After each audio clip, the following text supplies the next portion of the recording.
C'est donc un grand plaisir, une grande chance de pouvoir l'inaugurer à nouveau avec une performance de Camille Bloomfield, qui est performeuse, poétesse, traductrice, mais qui a aussi été longuement enseignante, pas à Villetaneuse, à l'Université Sorbonne Paris-Nord, mais à Bobigny. Donc, elle inaugure avec nous, ou pour nous plus exactement, cette nouvelle, ce retour à la chaufferie en fin de 10e saison d'Exto. Et avant de lui laisser la place pour cette performance, ces lectures, puis cette performance qui sera suivie d'un entretien avec 2 étudiants de L3 Information et Communication, et avec vos questions aussi, hein, c'est vraiment un dialogue ouvert. Je tiens à vous indiquer que c'est aussi le grand retour des buffets qui sont prévus par le service culturel, qu'on peut remercier pour vous toutes et tous. Donc ne partez pas après, on continuera à discuter autour d'un verre et d'une part de quiche. Donc bon spectacle. Bon, bonjour à tous et à toutes. Merci beaucoup Judith Meyer pour cette invitation. Et à l'équipe de Paris 13, que je suis très contente de retrouver. Effectivement, j'ai été prof pendant 6 ans ici. Là, je reviens invitée comme poétesse, ça me fait évidemment super plaisir. Alors, je vais vous présenter d'abord différentes choses de mon travail. J'ai essayé de réfléchir à... Voilà, je sais qu'il y a des gens qui sont ici en Infocom, d'autres qui sont en Master MTI, donc qu'est-ce qui pouvait vous intéresser du point de vue du travail sur les supports, les différents types de supports que je fais. Et puis après, voilà, il y a une deuxième partie avec une pièce un petit peu plus longue, qui est moins de la poésie, un peu plus de la prose. Donc les 3 premiers poèmes que je vais vous présenter ont été publiés sur Instagram et sur mon compte. Ils sont extraits d'une série en cours, d'un projet que je fais sur le dating, et sur ces mots qui viennent de l'anglais dans le français contemporain et qui disent quelque chose de nos rapports à l'autre, aux autres. Donc des mots comme swipe, match, like, follow, ghost, des mots que vous connaissez bien, je crois, enfin, on connaît tous bien. Et donc, je vais vous en lire 3. Donc, voilà, ces mots qui sont liés, ce phénomène qui est lié au numérique, aux applications. Je vais vous lire le swipe, le match et le date. Donc, le swipe. Une photo, swipe. 3 photos, swipe. Une photo, swipe. 2 photos et 2 lignes, swipe. Pas de photo, mais du texte, swipe. 7 photos et des emojis, swipe. Un corps, swipe. Un visage, swipe. Un sourire, swipe. Un mot, swipe. 150 mots, swipe. Un vêtement, swipe. Un profil MBTI, swipe. Un proverbe, swipe.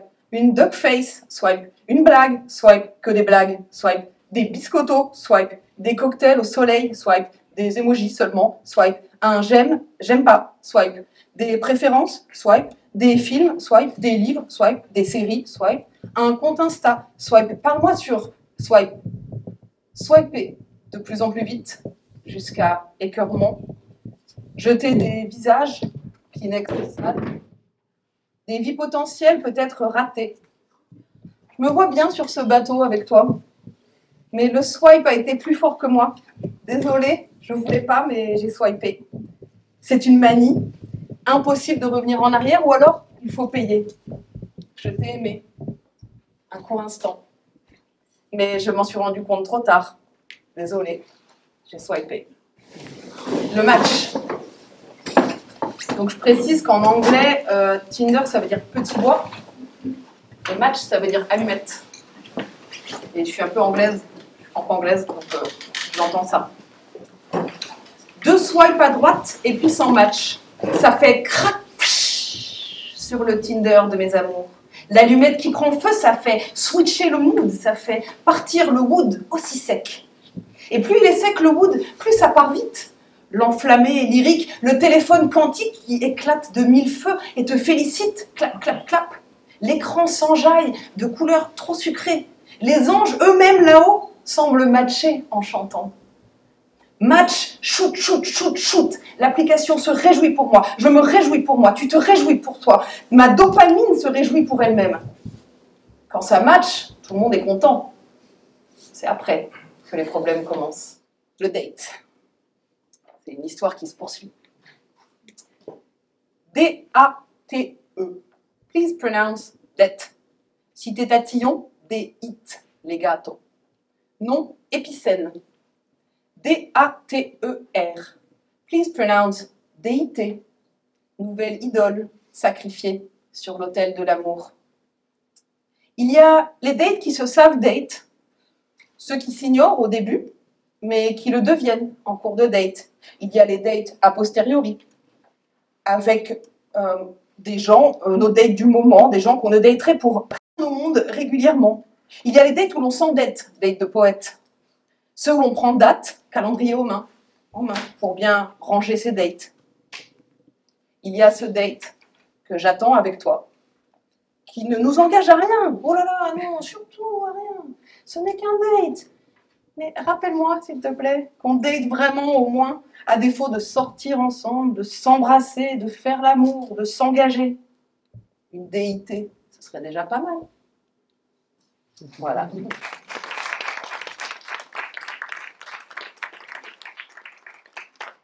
Merci.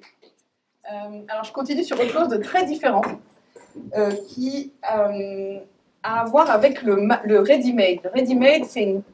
Je ne sais pas si vous avez entendu parler de ça, j'imagine certains oui, en art, vous connaissez Duchamp, on prend quelque chose dans la réalité, par exemple un urinoir, on le met dans un musée, on en fait une œuvre.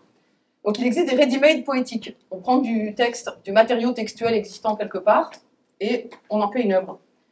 Donc là, je vais vous présenter, et j'aime bien faire ça, j'aime bien détourner, détourner du texte et le mettre en poème. Donc là, je vais vous en présenter deux. Le premier qui s'appelle le Ready-Made Topoétique Cévenol, qui est fait uniquement à partir de noms de lieux dans les Cévennes.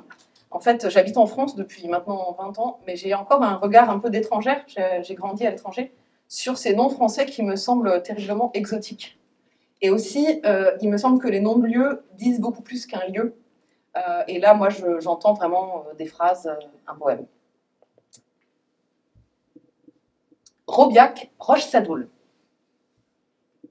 La Cèze, le Gardon, la Verrier, la Malais, l'Aumol, le Riotor, le Malpertu, le Moulin du Pistou, la Grotte de la Cocalière, Montredon et Permal, Pierre Froide, Cassan, Salveplane de Masméjean, Charnavas et Felgerolles, Serre de Régneric, Col de l'Ancise, Serre de Puécharus, Col de Montclar, Orderas, Génolac, Fontaine bonne, Vin bouche, Fontbonne, Loubréroux, les Chabannes, le Géripon, Chamborigot, Chandomergue, le Collet de Dèze, Col de Chalzio, Ruisseau du Péras, Col du Péras, Ruisseau des Lattes, Col de Lacoste, Ruisseau des Ranchis, Col des Chabris, Ruisseau du Pontil, Col de la Barquette, Ruisseau de Bourdaric, Col de la Crouzette, Ruisseau de la Bédif, Col de Camp de Perdric, Ruisseau de Gourdouze, Ravin de Moulin-Vieille, Ruisseau du Pousadou, Ruisseau des Blattères, Ruisseau de la Boile, Ravin de Massufret, Ruisseau de Nogérolles, Ruisseau de Sogne, Ruisseau des Thomases, Ravin du Cougnet, Soulage, Vala de Paul, Vala de la Sapine, Vala des Baumes, Saint-Julien-des-Points, Vala des Fontaines, Vala des Chanales, Vala de Cougniral, Saint-Hilaire de la Vie, Vala de Fourchat, Vala de Gorge, Vala du Montagnou, Saint-Frézal de Ventalon, Vala du Rossignol, Vala de la Face, Vala du Joux, Saint-Privat de Valongue, Vala de Drélirède, Vala de la Latte, Vala des Clotasses, Sainte-Cécile d'Andorge, Vala de Caraz, Vala de Balizac, Vierge de Villeneuve, Saint-Andéol de Clergue-Mort. Je vais vous montrer maintenant un autre ready-made très différent. C'est un vidéopoème.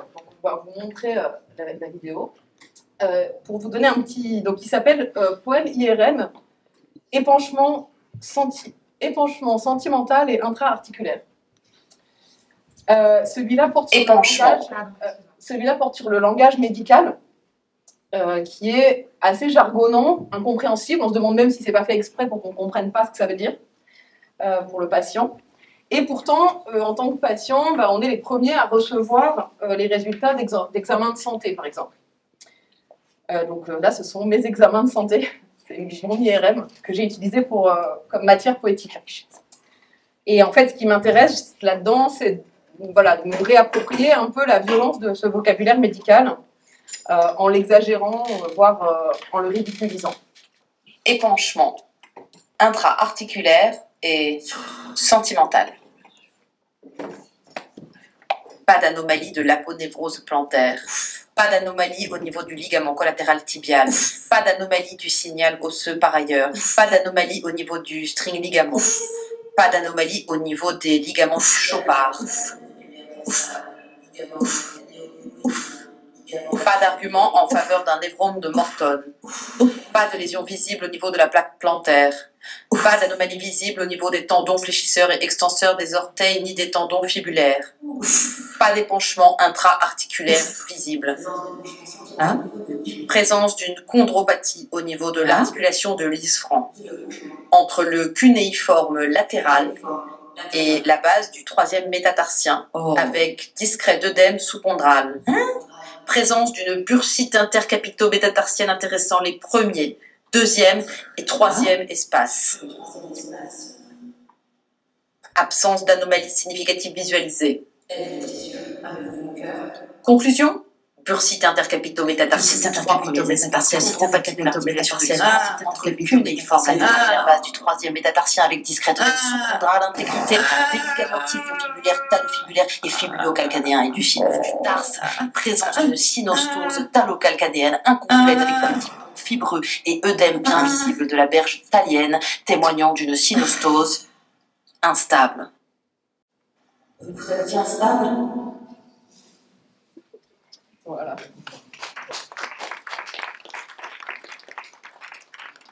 Merci. Ça fait du bien de se débarrasser de ces résultats de santé comme ça.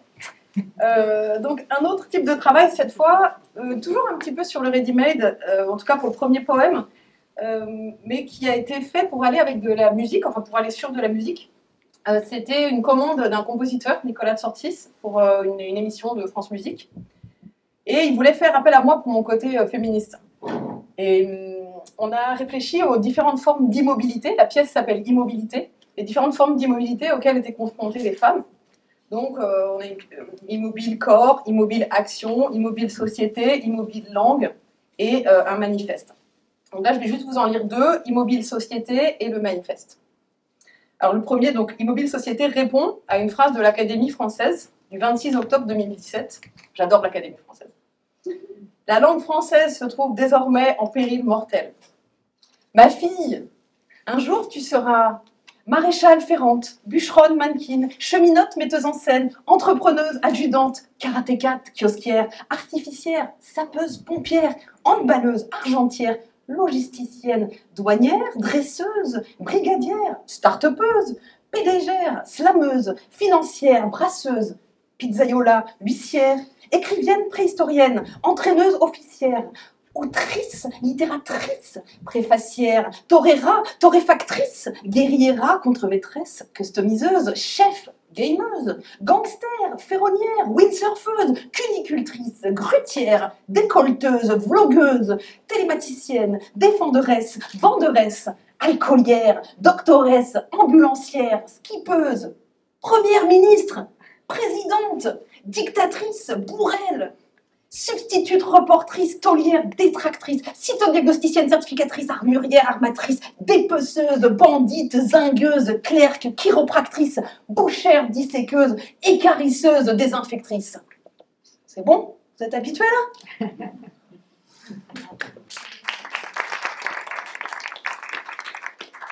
Le petit poème de fin de cette pièce qui s'appelle Manifeste pour la mobilité.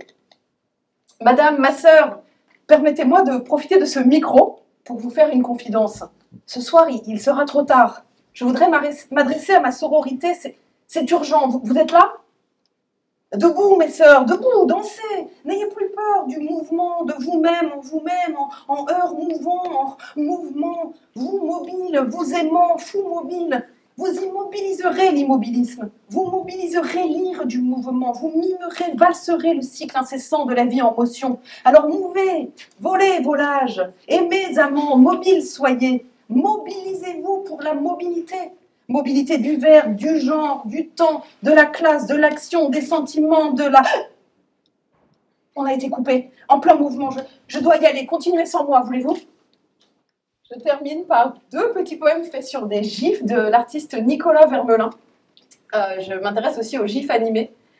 Et donc le premier, là, celui-ci, a été reçu au moment de la mort de George Floyd, un Afro-Américain victime des violences policières. Et en fait, ce qui m'avait frappé, c'est qu'il a dit au moment de mourir la même phrase qu'a dite Adama Traoré au moment lui aussi de mourir, c'est-à-dire « I can't breathe », je n'arrive plus à respirer. Donc j'ai reçu en fait ce gif de Nicolas Vermelin et j'ai emmené la phrase qu'il me proposait vers une autre phrase. Ça ne se passe jamais comme cela. Cela ne se passe jamais comme ça. Ne se passe jamais ça comme cela. Ça ne passe jamais comme cela. Ça ne se passe cela comme jamais. Cela, jamais ça comme ne se passe. Jamais ça passe ce ne comme cela. Comme ça passe, cela ne se jamais. Ne jamais se passe comme cela ça. Ce pas ne se lasse jamais comme ça. Ce mais-là ne se passe jamais comme ça. Ce mais ne se passe jamais là ça comme. Cela mais comme jasse, ça ne passe. Cela ne se pas met comme jasse ça. Cela ne se met comme passe ça ja. Cela, ce ne jamais se passe comme. Cela ne se jacasse mais comme ça. Sa pomme ne se jacasse jamais cela comme. Cela ne se passe, cela ne se casse. À ce pomme-là, ce camé, ce neige, à ça, cela ne pas se camé, mais cela ne pas se camé, mais plus jamais ça doit se passer comme ça. Plus jamais ça. Plus jamais, plus. Ça ne doit se passer comme ça. Comme ça. Jamais. Plus jamais ça. Plus. Comme ça. Jamais. Plus. Respire. On termine avec un dernier gif. C'est donc, après avoir évoqué le sujet des violences policières, un autre sujet tout aussi joyeux, la vidéosurveillance et la reconnaissance faciale. En fait, Nicolas Vermelin a travaillé à partir d'archives de la police judiciaire des années 30 et de photos des criminels. Et je me suis demandé ce que ça avait donné aujourd'hui, en fait, cette première forme de fichage des gens, des individus. Donc, c'est ce poème GIF numéro 2. Voilà. Identifiez-vous, s'il vous plaît. Critères faciaux. Nez, front, bouche. Vos doigts maintenant. Et plus vite que ça. Question de traçabilité, de sûreté nationale. Question de reconnaissance vocale. Question de biométrie faciale. Question d'anthropométrie judiciaire. Question d'authentification. Question de fichage. Question de vidéosurveillance. Oui, je dis vidéosurveillance. Je suis un robot donc je prononce mal. C'est ma bêtise artificielle, lol. Qui êtes-vous, qu'avez-vous fait? Où étiez-vous, où alliez-vous? Êtes-vous aimable et saluable? De quoi êtes-vous capable? De quoi êtes-vous coupable? Pourquoi vos agames sont branchés de câbles? Présumé blâmable, chiffrable, datable, décelable, détectable, commensurable, non effaçable, défavorable. Êtes-vous celle que vous prétendez être? Wesh. Répondez. Trêve de papouille. Identifiez-vous, Ma s'il vous gueule, plaît. je la brouille, je t'embrouille. Mes armes sont légion. J'ai le maquillage, j'ai la coiffure, j'ai des costumes, des chapeaux, des pots de combat. Tu la vois ma mèche entre les 2 yeux là? Tu la vois? Tu le vois mon sourcil redessiné? Tu le vois? Ma Tu le vois? peinture de guerre sur la joue? Hein? Par ma joue, je te joue des tours. D'un détour, je déjoue tes algos sans rythme. Je t'en foutrais, moi, de la vidéosurveillance. Je porte un voile dans l'espace public. Je suis non-binaire. J'ai un masque sanitaire. J'ai les pixels pour moi. J'ai même chez moi un hacker. J'ai le droit. Je consens ou je consens pas. Et j'active ma résistance et je m'identifie si j'en ai envie. Donc, c'est la fin de cette première partie. On va préparer juste un petit peu pour la deuxième partie. C'est à propos d'une expérience radicale de déconnexion. Une sorte de journal de bord d'une résidence poétique que je fais dans l'Aveyron tous les ans. C'est juste un moulin dans la forêt où je vais pendant une semaine. Et il n'y a pas d'électricité, il n'y a pas de réseau, il n'y a pas d'internet. Il n'y a pas de réseau téléphonique, il n'y a pas d'internet. J'y reste une semaine et à chaque fois, c'est une sorte de grand bond dans le vide. Et la première année, j'ai voulu prendre note en fait, de cette expérience très paradoxale, à la fois d'un grand soulagement, d'être enfin un peu libérée de mon téléphone, et d'une grande frustration. Donc voilà, c'est entre poésie et journal, et la bande son que vous entendrez est faite à partir de sons que j'ai enregistrés dans la forêt, dans l'Aveyron. Donc ça s'appelle Réseau indisponible, journal de déconnexion. L'avant-veille. Je pars. Je pars 8 jours dans un moulin dans la forêt. Je pars écrire en résidence, loin de tout. Sans électricité, sans téléphone, sans internet. Je suis une accro au réseau et je cherche à me désintoxiquer. Quelques jours avant commence la descente, comme pour un jeûne. Il faut fermer les canaux méthodiquement, un à un. Quelle excuse parfaite pour donner libre cours à ma frénésie d'écran pour être plus connectée que jamais. Mon hyperactivité, elle sera compensée par le repos à venir. Je noie mon appréhension dans l'action. Je classe dans les tiroirs de mon esprit. Je prends un dernier fixe d'adrénaline, une dernière dose de notification, un dernier shoot de dopamine avant le grand saut. Dossier mail, répondre ou noter qu'il faudra répondre au retour. Chantier SMS, ça va vite, hop, hop, hop. Flux WhatsApp, tac, tac, clore les conversations. J'archive les dossiers affectifs. Je veux partir légère de toute brouille, de toute incertitude relationnelle, en ayant prévenu que je ne serais pas là, je ne pourrais pas être là. Je fais le vide. La veille. Début de mon voyage intérieur. Voiture, avion, voiture. Étape dans la ville d'à côté. Vite, vite, un post Facebook en douce pour prévenir que je m'absente de là aussi. J'ai un peu honte, consciente du paradoxe ironique de mon geste. Mais je veux voir les réactions de mes amis et en jouir une dernière fois, les likes, les loves. Oh, ah, c'est bon, c'est bon. Petit à petit, je suis plus attentive à ce que je ressens, en pleine conscience. Le plaisir bref et si peu consistant de la notification génère surtout l'envie d'en recevoir plus. Dans ma tête, le compte à rebours a commencé. Hâte et anxiété sont entremêlés. J'imagine les premiers arrivants du moulin, ouvrant les volets, dégageant les ronces, les araignées, aérant les pièces. J'entends déjà la bande sonore du lieu. Mais je m'endors tendue. J'ai le sentiment confus que je n'ai pas tout bouclé, que je ne pourrai jamais tout boucler avant le grand saut. Le jour même. Profiter de chaque instant avant d'arriver pour traiter les derniers mails. Optimiser, m'organiser, contrôler ce temps qui passe décidément trop vite. Laisser peu de place à ce qui pourrait surgir de la déconnexion. Hors de question d'improviser. Je remplace un contrôle extérieur par un autre, intérieur. Voiture, train. Chaque étape m'éloigne un peu plus du monde connecté. Et je ne lâche pas encore mes écrans. Je sais qu'il faut que je n'ai pas d'autre choix pour y parvenir. J'ai peur de manquer d'Internet surtout. Ça fait tellement longtemps que je n'ai pas été sans Internet et j'aime tellement ça. Plus rien d'urgent à faire, mais je trouve encore 1000 prétextes. Mais la connexion vacillante du train seule génère alors mon premier acte de lâcher prise. Je le laisse tomber. Je lève la tête. C'est comme un réveil. Je m'aperçois que je ne peux pas profiter de la vue puisque la vitre à côté de moi est opaque. Il m'a fallu une demi-heure pour le remarquer.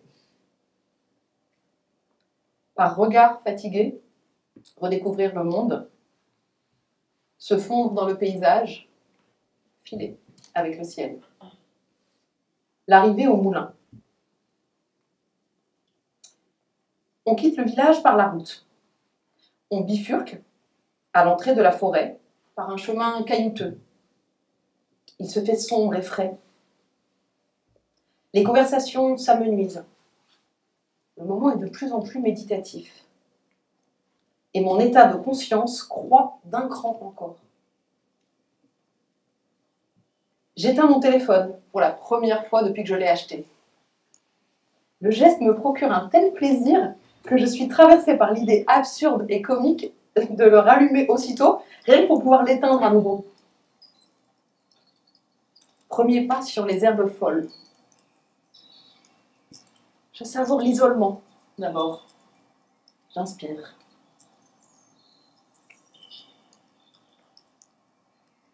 La première chose qui me frappe au bout de quelque temps, toutes machines éteintes, c'est qu'on perd la notion de l'heure. On mange quand on a faim, on dort quand on est fatigué. Ça a l'air si simple. Je prépare mes affaires de sorte à pouvoir tout trouver quand il fera nuit. La maison est sombre et sans électricité, pas de lumière. faudra bientôt fermer les fenêtres, allumer les bougies, préparer le feu dans la cheminée. Soudain, la fatigue s'abat de rue. Je crois que je dois renoncer à l'idée même d'être productive dans l'écriture. Je m'installe sur une couverture à l'ombre, dans le champ vert, juste derrière le moulin, et j'écoute le silence.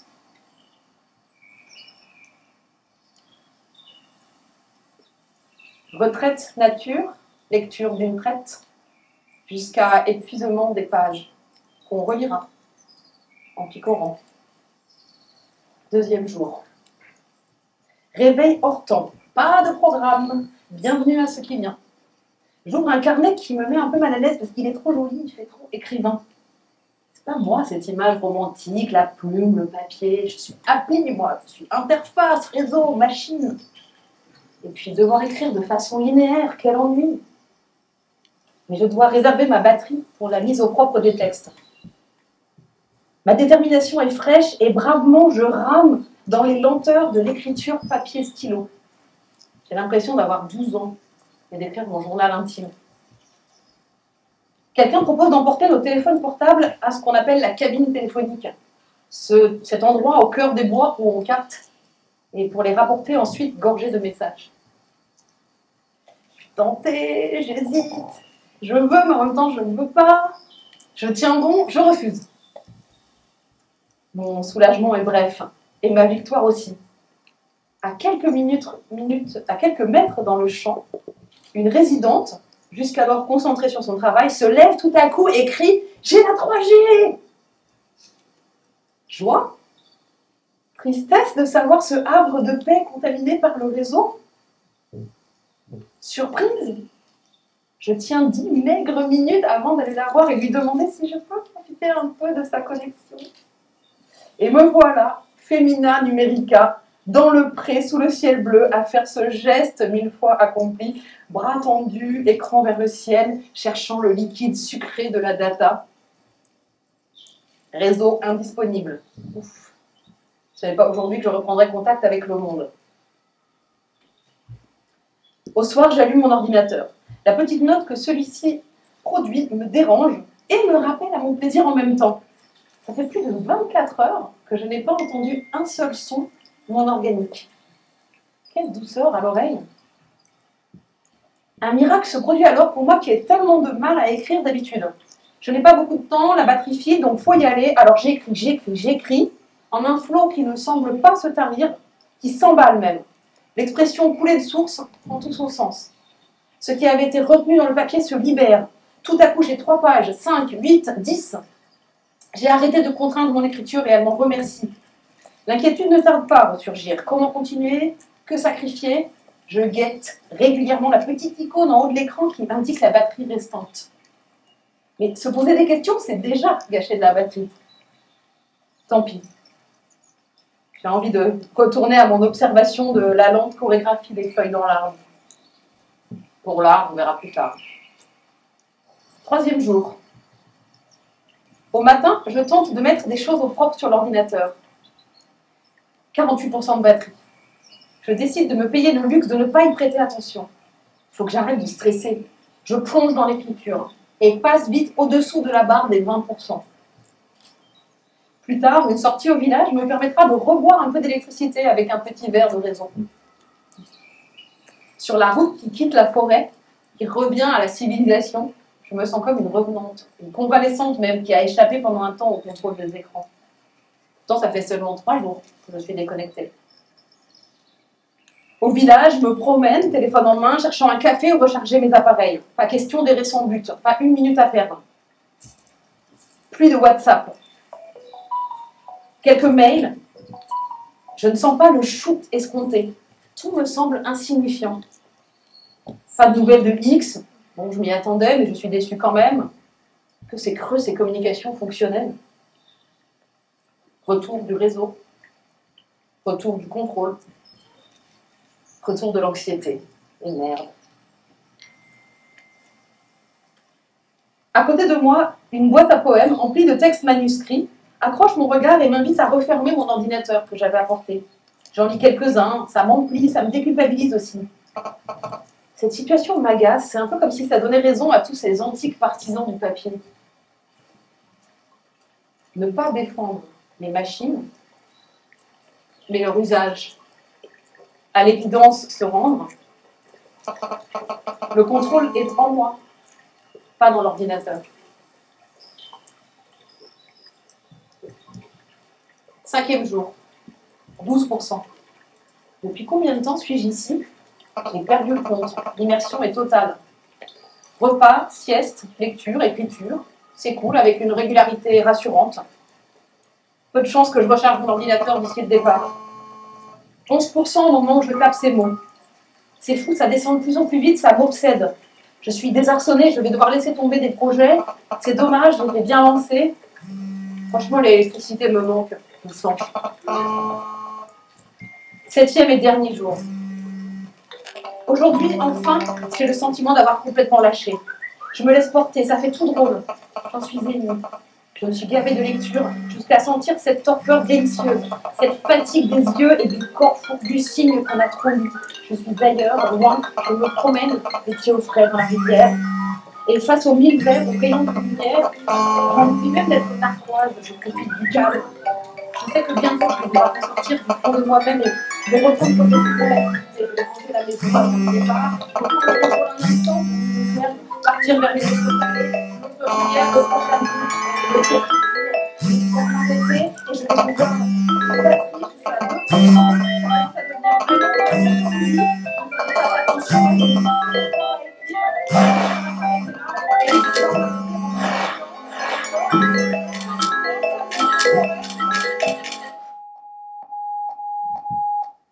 Plus de batterie.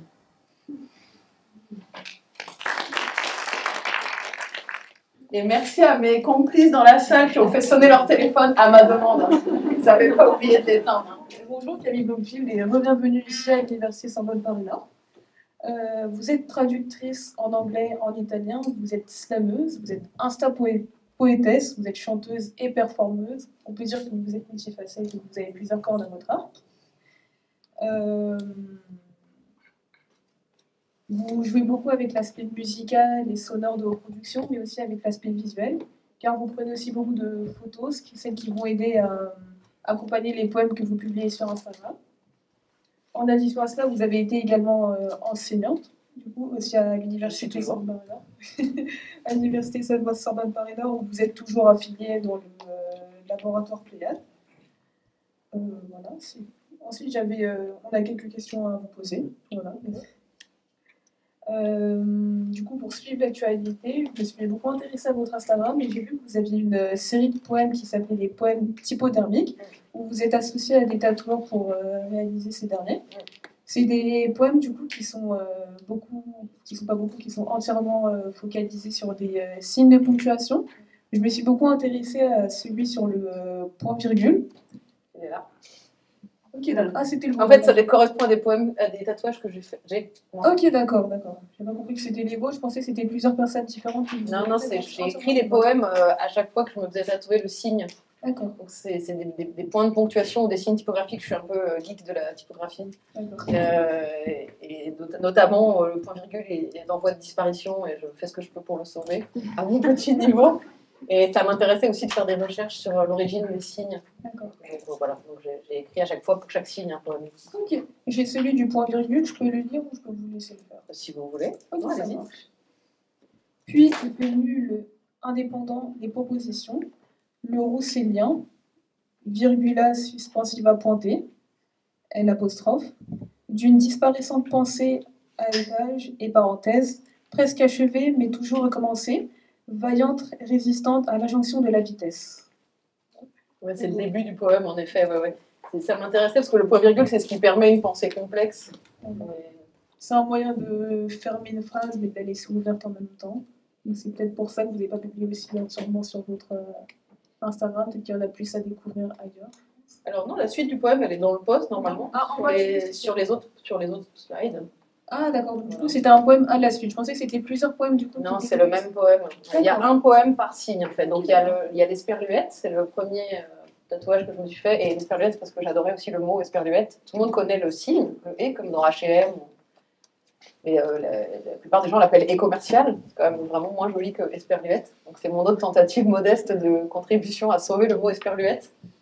Et voilà, il y a l'esperluette, le point virgule, le croisillon, qui est le mot français pour hashtag, que j'ai fait tatouer là, le paragraphe, les guillemets, puis il y a une référence très universitaire aussi, il y a une citation tronquée que j'ai là, et un appel de notes avec une note de pied de page sur mon pied, évidemment.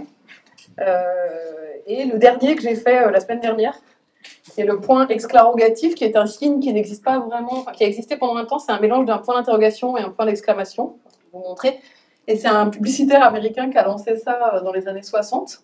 Il trouvait que ça exprimait bien une émotion qui mêlait la surprise et l'interrogation.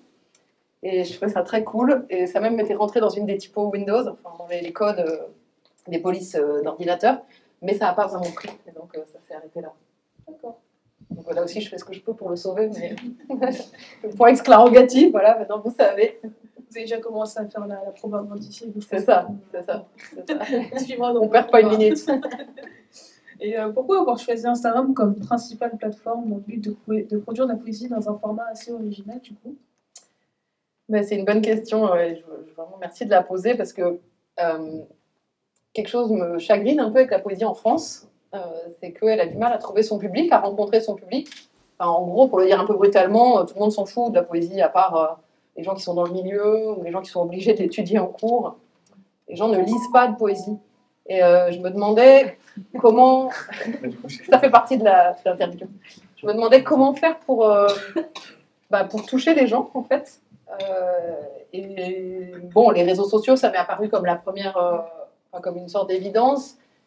Et j'ai commencé d'abord par une chaîne YouTube. Donc c'est là que j'ai fait les vidéos poèmes et tout, sauf que ça prend des heures de monter des poèmes. Et à la fin, je passais plus de temps à faire le montage vidéo et le montage son qu'écrire. Je trouvais ça un peu lourd. Et puis de toute façon, Instagram m'intéressait plus aussi. J'ai découvert ça. Instagram, c'est vraiment un réseau de l'image. Donc ça ajoute en plus une couche de défi, quoi. C'est pas un réseau qui est pensé pour le texte.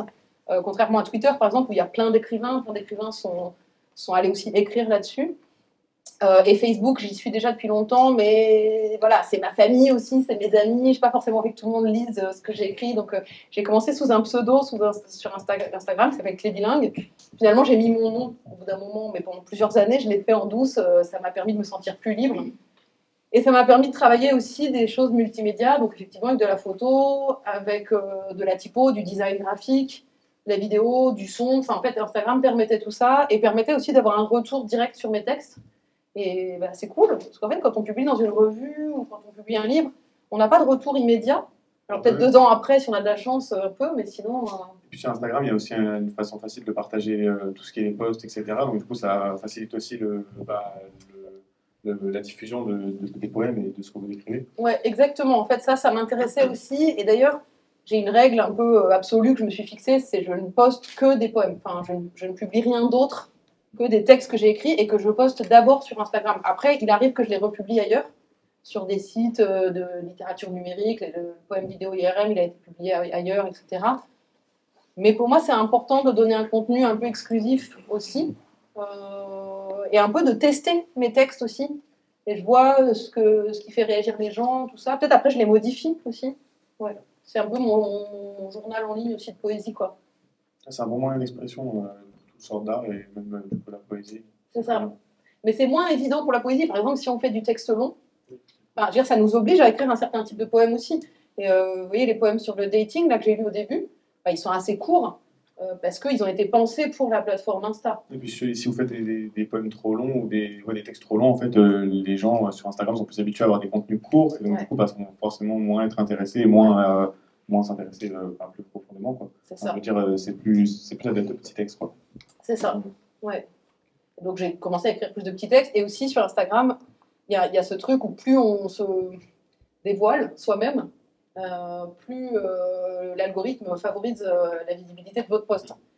Donc ça, c'est un truc un peu compliqué pour moi. J'aime pas trop mettre des photos de moi et tout. Je l'ai pas fait pour l'instant. J'ai mis quelques vidéos au début où je performais un texte. Mais ça pose aussi la question de, voilà, à quel point je me laisse influencer par ce que la plateforme favorise. Je veux dire, si je veux, je mets une photo de moi avec chaque poème et je suis sûre que j'aurai beaucoup plus de visibilité. En fait, il faut force à adapter le contenu à ce que les gens attendent et pas forcément à ce que nous, on a envie de partager. C'est ça. Donc, il faut trouver un moyen de jouer avec la plateforme, faire ce qu'on a envie d'y faire, utiliser en fait ce qu'elle apporte en termes de visibilité, de circulation des posts et tout, mais sans se laisser non plus dicter complètement son écriture par une appli, quoi. C'est pas possible. Oui, moi je pensais d'abord. Non, C'est moi, ok, j'ai- nickel. Et du coup, après avoir lu certains de vos Insta-poèmes, j'ai pu constater qu'en fait, vous faisiez beaucoup usage de beaucoup de rimes et beaucoup d'allitération, comme on a pu le constater ici durant vos performances. Et par exemple, sur un des Insta-poèmes que vous avez publié sur votre site internet, que je vais lire maintenant, tandis qu'était la tête quête une direction, un autre, un nom, un son, un nouvel horizon. Est-ce qu'il y a des sons ou des allitérations que vous préférez travailler? J'aime bien. Ouais, j'ai une approche très sonore, en effet. Et j'adore tous les et tous les sons qui crissent un peu. J'en ai fait un peu tout à l'heure sur les noms de lieux. Ouais. Et je trouve ça marrant parce que ça vient. En fait, ce que j'aime bien avec le côté sonore, c'est que souvent, face à la poésie, les gens répondent je comprends pas. Les gens me disent je comprends pas. Et ça me désole un peu parce que je dis mais il n'y a pas toujours quelque chose à comprendre, il y a à entendre. Donc peut-être essayer d'être juste dans l'écoute. Comme vous écouteriez une musique dans une langue étrangère, c'est pas grave, vous comprenez certains mots, d'autres vous échappent, vous en attrapez certains au vol. Et bah, pour ça, les sons, c'est un peu comme une langue internationale, quoi. Enfin, ça fait un effet tout de suite, quelle que soit la langue qu'on parle. Mais après, ouais, j'aime bien tous les sons et je joue avec tous les sons, quoi. Mais j'ai un peu tendance à abuser de ça, c'est vrai. Et par ailleurs, l'autre truc qui m'intéresse là-dedans, c'est que, en fait, la rime, par exemple, c'est plus du tout à la mode en poésie. Enfin, plus vraiment. Dans la poésie contemporaine, c'est beaucoup de vers libres et c'est beaucoup de vers non rimés. Et un peu une sorte de variante de la rime, c'est justement le travail sur l'assonance, l'allitération. C'est un peu comme avoir des rimes, mais ailleurs dans le vers. Et moi, j'aime bien la rime aussi, donc je continue à faire des rimes, c'est un peu old school. Et voilà, mais j'aime bien faire des vers fixes aussi. Enfin, je fais un peu de tout, quoi. Donc parfois, je fais avec rime, parfois, je fais avec juste allitération, C'est très assonance. diversifié, quoi. Oui, en fait, ce qui m'intéresse, c'est d'explorer. Donc j'essaie de jamais faire le même projet, jamais explorer la même chose. Donc à chaque fois, j'explore un format, ou un dispositif, ou un médium, ou un type de son. Mais du coup, voilà, ça donne des choses très très différentes. Ouais. On a peut-être parfois aussi du mal à l'identifier pour ça, mais moi, je m'amuse à chaque fois. C'est aussi un certain travail, parce que je pense que ici, pas tout le monde pourrait lire un poème avec autant de répétitions de sons. Par exemple, un poème comme sur les noms de villes en France avec les je pense que c'est quand même peut-être des heures de travail pour pouvoir le lire et être sûr de ne pas avoir de bégaiement ou de confusion vis-à-vis des prononciations. Oui, bah, faut apprendre un peu, faut travailler, mais moi, j'ai beaucoup de plaisir à faire ça, en fait. Je ne vais pas dire, je vais pas faire ça, je ne dis pas que je fais ça tous les jours chez moi, le matin au réveil, mais j'ai une vraie gourmandise de la prononciation, quoi. Ça m'éclate, donc oui, je les répète, je les travaille, je travaille différentes intonations aussi, pour essayer de donner, parce que, enfin, faut quand même le faire, quoi, asséner, je ne sais pas combien de 90 noms de lieux à un public qui n'a rien demandé, bon, il faut un peu le divertir quand même, le public. Donc voilà, donc là j'essaie de donner, quand je travaille en fait, de tester des intonations différentes, des rythmes différents, et après du coup je les écris sur mon texte. Enfin, mon texte là c'est un peu comme une partition, je mets plein d'indications de musique, de rythme, de tempo, d'intonation, et après une fois que c'est fixé, je le refais plus ou moins de la même manière, mais j'ai fixé un déroulé, quoi. D'accord. Et du coup, dernièrement, je me suis aussi, comme je disais tout à l'heure, beaucoup intéressée à votre Instagram, étant donné que c'est mon principal outil de travail. Et j'ai regardé la dernière publication que vous avez mise, elle était en rapport avec votre voyage au Québec. Du coup, vous avez réalisé un poème dans la neige avec seulement des éléments de la nature. En fait, du coup, je me suis dit qu'on peut aussi ajouter une corde à votre art parce que vous travaillez pas seulement avec les sons et les visuels, mais aussi du coup avec les matériaux maintenant. Et étant donné que votre poème Réseau indisponible est aussi lié au voyage, parce que étant donné que c'est un endroit qui vous étiez, on va dire, à peu près étranger, je pense que je sais pas pour le Canada. Oui, aussi, oui. Un peu. On peut du coup venir à la conclusion que le voyage en fait vous inspire beaucoup par rapport à votre travail. Oui. Oui, oui, bah, en fait, ce qui m'intéresse, c'est de faire des choses un peu en rapport avec le lieu où je suis. C'est de pas. J'aurais du mal à arriver dans un lieu et écrire quelque chose qui n'a absolument rien à voir. Bon, ça m'arrive, mais je trouve ça intéressant d'être en connexion avec l'environnement, quoi. Par rapport au contexte, Ouais, c'est ça. un peu par rapport à lui, c'est un tout, quoi. Ouais, c'est ça, exactement. Et autant dans l'Aveyron, dans la résidence de poésie qu'au Québec, là, c'est des formes de nature qui sont. Enfin, c'est une nature flamboyante. Un mot flamboyant ne va pas parce que ça gèle, il fait -20. Mais, mais c'est très impressionnant. Enfin, au Québec, c'était devant un lac gelé, il y avait de la neige non-stop, il y avait 20 cm de neige. Et c'est une autre Insta poétesse, en fait, c'est un jeu qu'on a fait entre nous. Voilà, vous alliez peut-être. Oui, Polyor, ouais, que je connais pas, que j'ai rencontré. J'ai noué comme ça aussi des contacts avec des gens que je connais pas. Et donc, elle, c'est une poétesse canadienne, mais qui est de la partie anglophone du Canada. Et du coup, je lui ai écrit, je dis, je suis au Québec, on se rencontre. Elle m'a dit, non, je suis à des kilomètres de toi, mais on peut faire un défi. On s'est donné un petit jeu comme ça. Et c'est elle qui m'a dit, tu écris à partir des branchages, des pommes de pin et des feuillages. Et donc, c'est comme ça que j'ai fait mon poème Neige. Et j'ai triché un peu parce que j'ai rajouté des lettres de Scrabble. Donc, bon, je suis pas toujours hyper réglo avec les règles qu'on me donne ou que je me donne moi-même, mais c'est. Ouais, voilà, c'est une autre manière d'appréhender le lieu, d'appréhender le paysage, de jouer avec, quoi. On se sent plus familier après, c'est plus sympa. Et du coup, de là est né le poème Neige, du coup. Je nais à la neige, et de la cendre on renaît le jeu. Alors, c'est très très court comme poème, il faut imaginer que pour chaque mot, j'étais par -20, sans mes gants, en train de mettre des branchages, des feuilles et des pièces de Scrabble dans la neige. Mais oui, oui, je nais à la neige parce que j'ai découvert un peu la neige à cet endroit-là. Et on connaît un peu la neige en France, mais ça n'a rien à voir avec la neige au Canada, quoi. Mais c'est pas les mêmes températures et c'est pas les mêmes. Non. Ouais, c'est ça, c'est ça. C'est deux mondes différents. Et renaît le jeu J-E-U parce que ça m'a amusé en fait d'écrire avec la neige et voilà, puis ce jeu avec la cendre, j'ai écrit la cendre en cendre. Voilà. Maintenant, du coup, on va vous parler on va aborder le sujet de l'Oulipo, qui est autrement dit l'ouvroir de littérature potentielle, qui est un mouvement qui a été créé en France au milieu du XXe siècle, en 1960, par l'écrivain Raymond Queneau et l'écrivain et mathématicien François Le Lyonnais.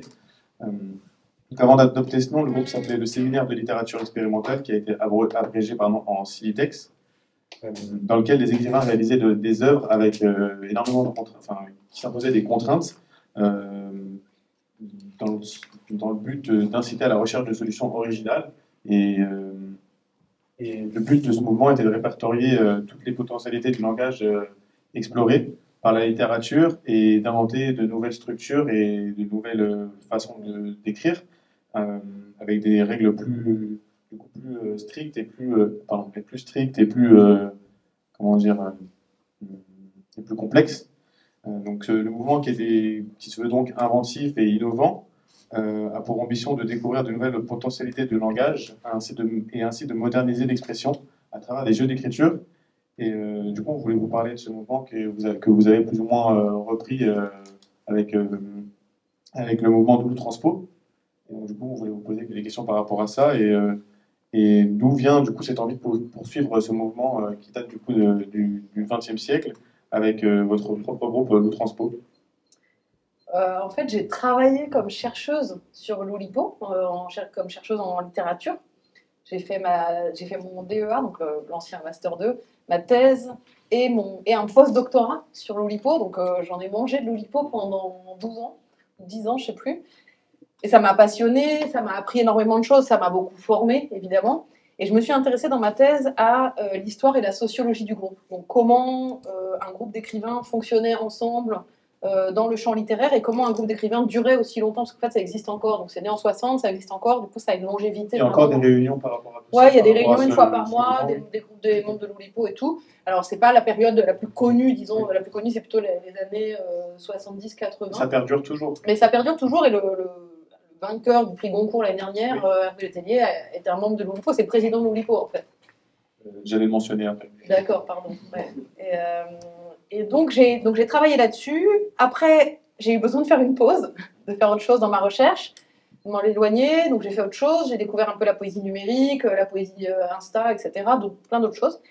Et puis, par ailleurs, je pratique la traduction, donc la traduction de poésie, la traduction créative, et lors d'un colloque sur la traduction de la contrainte, avec des copains, on a fondé l'Outranspo, donc l'ouvroir de translation potential, donc on reprend l'ouvroir de littérature potentielle, mais pour la traduction. Et évidemment, comme moi j'avais étudié sous toutes les coutures le groupe, je savais exactement ce que je voulais pas faire, et ce que je voulais faire, ce que je voulais leur piquer industriellement, et ce que je voulais rejeter. Donc on a lancé ça avec deux copains, un Argentin et une Américaine, et donc d'emblée un groupe international, et on pratique on utilise la traduction comme matériau pour l'écriture, comme point de départ de l'écriture créative en fait. On n'a pas une acception très stricte du mot traduction.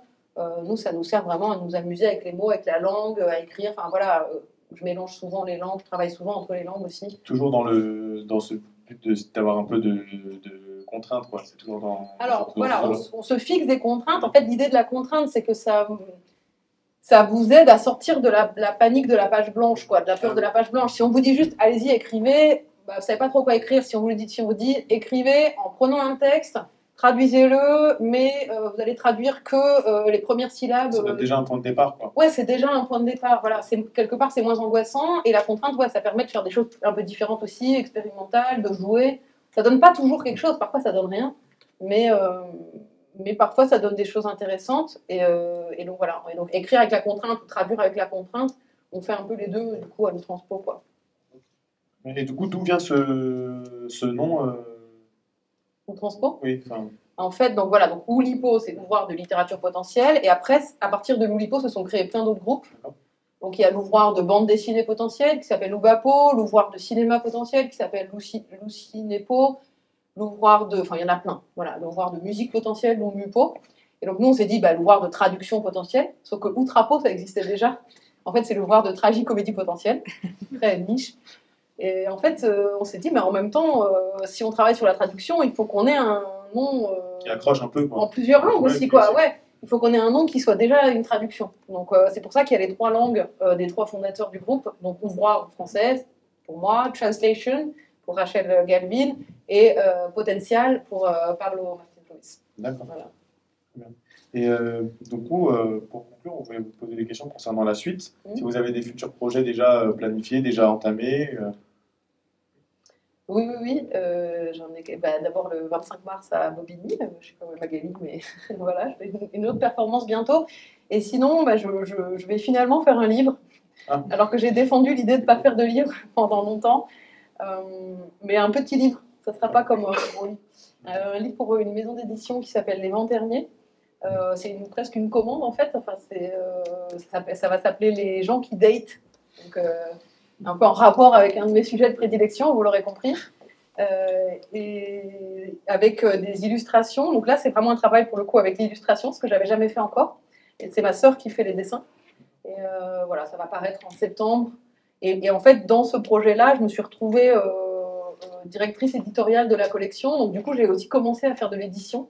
Et il y a 7 livres qui vont paraître dans la collection, Les gens connectés, et tous autour, donc justement, les gens qui swipe, il y aura les gens qui like, les gens qui date, les gens qui ghost, les gens qui stalk, les gens qui sextent, etc. Donc ça, c'est un peu un nouveau champ, quoi. L'édition, j'avais jamais fait ça, mais depuis quelques mois, c'est ça qui m'occupe. On va porter sur un champ un peu plus traditionnel cette fois-ci. Ben ouais, je me suis beaucoup posé la question, en fait. Je me suis dit, est-ce que vraiment je vais faire un livre à papier ? Mais bon, pourquoi pas. En fait, ce qui m'amusait là-dedans le plus, c'était de faire quelque chose avec ma sœur, d'abord, parce qu'on s'entend très bien et que j'avais envie de travailler avec elle depuis longtemps. Et ce qui est très chouette là-dedans aussi, c'est que c'est de l'édition artisanale, donc ce sont des livres faits à la main, diffusés en très peu d'exemplaires, mais il y a un vrai beau travail aussi d'artisanat de métier. C'est important, ça. Dans toutes sortes d'art, c'est toujours important d'avoir ce petit, même si c'est pas forcément à grande échelle, si c'est fait avec le cœur et si c'est fait, même au petit moyen du bord ou quoi, c'est toujours important. Il y a une certaine authenticité qui est importante dans l'art. Et du coup, avec ce que vous faites, je trouve que ça se retrouve bien. Merci beaucoup. Oui, en fait, là, je veux aussi défendre ce type d'édition-là, quoi. C'est une édition hyper créative, toujours un peu fragile, souvent un peu fragile parce que justement très peu diffusée, mais hyper engagée. Engagée littérairement, engagée dans la défense des auteurs. Voilà, et ça me parle, quoi. C'est important, et puis ça se sent après, même dans le projet, comment le projet ressort, etc. Il y a toujours. Et on sent l'esprit quand ça vient du cœur ou quand ça vient pas, et du coup, c'est important que vous fassiez ce genre de projet. Et je voulais savoir, du coup, si vous avez continué quand même à poster des poèmes sur Instagram. Oui, à côté. oui. Enfin, Ouais, Instagram, c'est ma cour de récré, mon aire de jeu, quoi. Enfin, je me suis pas fixée de... Comment dire? Je me fixe aucune obligation par rapport à Instagram. C'est quand ça vient, quand Voilà. ou Je me dis pas, il faut que je poste une fois par semaine et tout, parce que si je commence à faire ça, ça va être un travail parmi d'autres, ça va être sur ma to-do list, et j'ai trop de trucs sur ma to-do list, ça va m'agacer. Donc non. C'est mieux que ça vienne quand ça, mais voilà, quand ça vient, quoi. Une espace de liberté, et quand j'ai une idée, ça vient. Et puis j'ai des petits projets en chantier, enfin j'ai des poèmes en chantier aussi. Bah, il va falloir que je poste le nouveau poème typodermique, par exemple, C'est bon. sur le point exclarogatif. Et puis après, ça peut être justement des jeux avec d'autres poètes. Ça, j'aime bien aussi faire ça. Travailler à plusieurs, travailler à 4 mains, de façon collaborative ou en groupe carrément. Ça me fait bien marrer. Et donc, je pense que ça va être ça. Ouais, je vais continuer. Ouais. Vous avez raison, de toute façon, tu ne vas pas vous mettre de pression, parce que de toute façon, quand on est pressé et quand c'est pas forcément quelque chose quand on se presse et quand on se force, ça se ressent, et donc du coup, forcément, ça sera moins naturel et les poèmes seront moins qualitatifs. Du coup, c'est important de garder ce rythme ce rythme aléatoire, on va dire. Merci. C'est tout pour nous. Pour le... Merci à vous. Merci beaucoup. Merci beaucoup. Est-ce que tu pourrais nous parler, pour les gens qui ne connaissent pas ton activité, sur le travail que tu as fait de rassembler des manifestes artistiques? Est-ce que tu pourrais juste expliquer l'intérêt de la chose en termes de collaboration et En fait, c'est un de mes travaux en recherche. Françoise est une de mes collègues au laboratoire de recherche, au laboratoire Pléiade.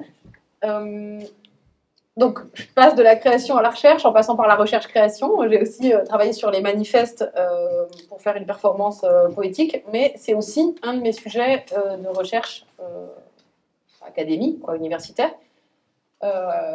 J'adore les manifestes. C'est génial. Les manifestes, il y en a dans tous les arts. C'est le seul type d'écrit d'artiste, c'est le seul type d'écrit qu'on retrouve dans tous les domaines de l'art. Donc, ça a été très à la mode au moment des avant-gardes, au XXe siècle, mais ça continue, c'était produit par des groupes essentiellement, mais ça continue à être produit aujourd'hui. On trouve des manifestes sur Internet, on trouve de tout maintenant. Il y a même des parfums qui s'appellent manifestes, des plats qui s'appellent manifestes, enfin tout s'appelle manifeste. Et manifeste, c'est tellement à la mode, et ça me plaît aussi parce que ça a ce côté subversif. Vous mettez le mot manifeste sur n'importe quel texte, ça lui donne une petite connotation subversive.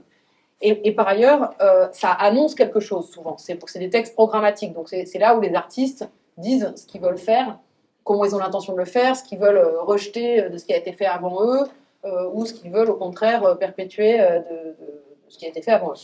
Alors, évidemment, à l'outre-transport, on a écrit un manifeste, obligé, et j'ai fait en recherche avec des collègues une base de données qui est en ligne. C'est un site qui s'appelle la base Manart, donc Manart comme manifeste artistique, base de données des manifestes artistiques et littéraires au XXe et XXIe siècle.